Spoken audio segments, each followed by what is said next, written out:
So I'm always very excited to check out Samsung's Galaxy Note each year. It is a very fun device, and with the Note 4 last year, it was the greatest that they have ever made it. And I wondered, how could Samsung go from here in the Samsung Galaxy Note line, as the Note 4 was already an amazing device? So the answer is in front of us, Samsung's 5th iteration of the Note line, the Note 5. This device for the most part has remained very similar to its previous generation, with a few design tweaks and pretty much the internals of a Samsung Galaxy S6 put into this device. You've got the same 5.7-inch 1440 by 2560 resolution display that was absolutely beautiful last year, so really no complaints about that, as the PPI rating is over 500. You've also got a 16 megapixel rear-facing camera, of course with the ability to record 4K video, 4 gigs of RAM, and an octa-core Exynos 7420 processor from Samsung, and a slightly smaller 3000 mAh battery. But the first thing I would like to talk about is the design, and this year the Samsung Galaxy Note 5 looks absolutely beautiful like it does every year. The device has a smaller footprint despite having a same size display, and those bezels look so good.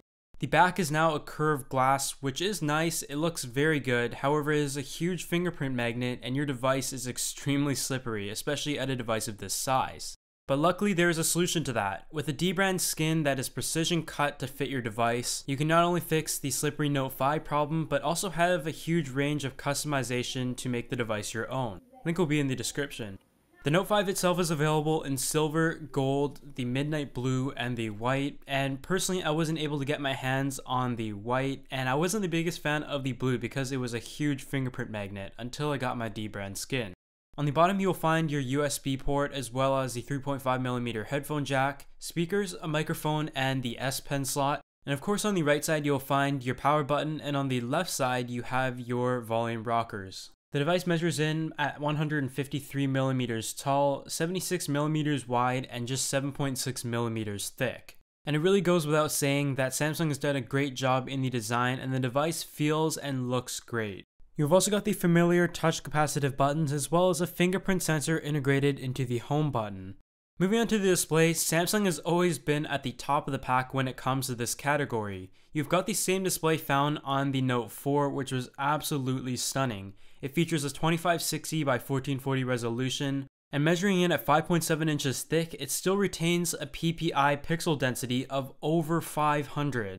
And as a result of that, the image is absolutely stunning, as it is an AMOLED display. Your blacks are very deep, and your colors are just so vibrant, and everything just pops out of the screen, and the display itself is very bright as well. What Samsung has done here is paired up the ultimate multimedia device by having such a big display, small bezels, and an absolutely stunning display, probably the best on the market. The Samsung Galaxy Note 5 ships with Android 5.1 Lollipop, and of course the TouchWiz Samsung skin. I have to say I used to hate it a lot, but it has been getting much better over the years. But for some reason, after using the Note 3, Note 4, and Note 5, I've always preferred TouchWiz on the Note line as opposed to the Samsung Galaxy S6, 5, or 4. If you've used a Samsung Galaxy S6, the experience should be very similar. Your icons are a little bit rounded off, as you may have noticed right away. The app drawer pretty much stays the same, the notification pull down is the same as well, with some customizability there. And although Samsung is one of the few phones that does not use a Snapdragon processor, the Exynos 7420 has given me no problems at all with all of the devices I've tried out from Samsung this year. The device is just so fluid and responsive, and I don't really use many of the smart features that Samsung has integrated. Just kind of kept it simple and disabled all of the gestures and stuff like that just to use it as a normal device. The Flipboard homepage integration is also nice, and it is something that I could use, but as you can see it is disabled here as my device restored itself when I was trying to unlock it. Of course, one of the biggest reasons why you would opt for the Samsung Galaxy Note line is the S Pen, and I seem to be using it more and more every single year.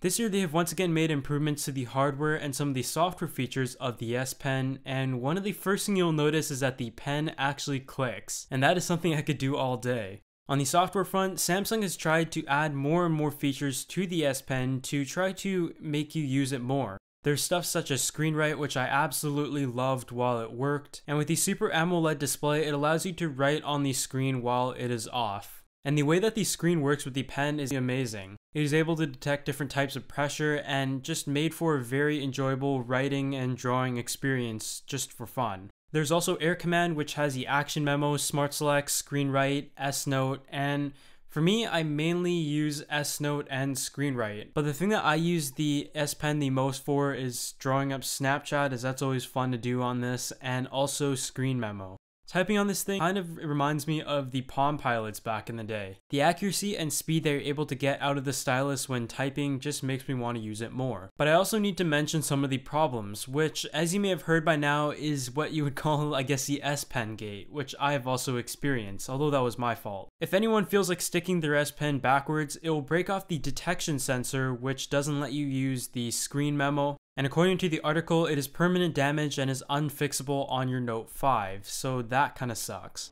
As you would expect out of the Samsung Galaxy Note 5, the gaming experience is top notch. Not only is the hardware amazing with the 2560 by 1440 resolution, Super AMOLED display, but the bezels are very thin as well, and the octa-core Exynos processor handles gaming like a boss. There's just no question about it, and with Real Racing 3, I loved playing it on this Samsung Galaxy Note 5. The camera on the Samsung Galaxy line has been amazing over the past few years, and in my opinion one of the best. The Samsung Galaxy Note 5 features a 16 megapixel rear-facing camera with the ability to record 4K video, and that is the exact same camera found on the S6. And that is definitely not a complaint, as you can see from the following photos and videos. Although Samsung does add quite a bit of processing into their images, I think they do it in a good way, as most people would agree.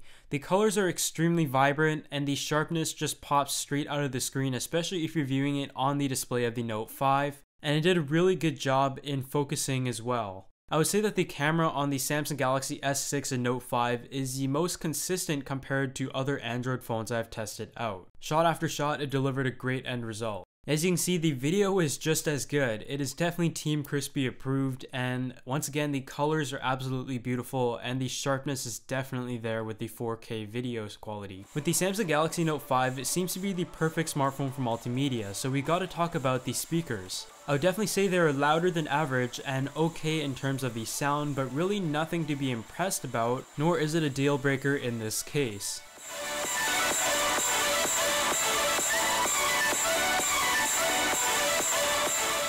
As for the battery life, people seem to have been disappointed when they found out Samsung actually reduced the battery size on the Samsung Galaxy Note 5.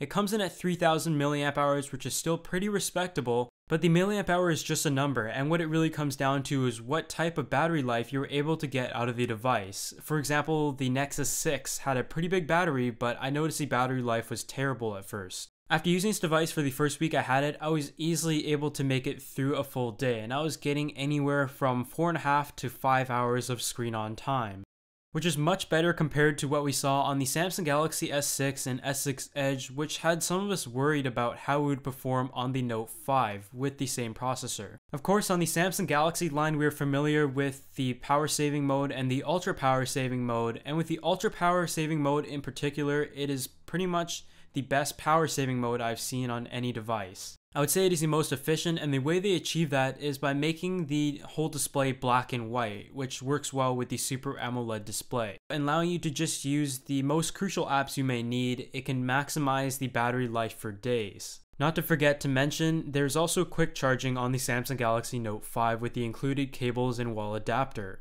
But other than that, that pretty much wraps it up for my full review of the Samsung Galaxy Note 5, and I think it is an awesome phone as I have enjoyed it over the past few years. Although it wasn't a complete makeover compared to last year, they did do what was necessary to make this device as good as it can be this year, but that doesn't mean you should go out and upgrade if you own a Samsung Galaxy Note 4. But if you're shopping for a brand new smartphone and are someone who takes a lot of notes and can get used to a device of this size, the Samsung Galaxy Note 5 is probably your best option out there. But other than that, I hope you enjoyed this video, and if you did, be sure to hit that like button as it helps the channel out as always, and I'll see you all in the next one.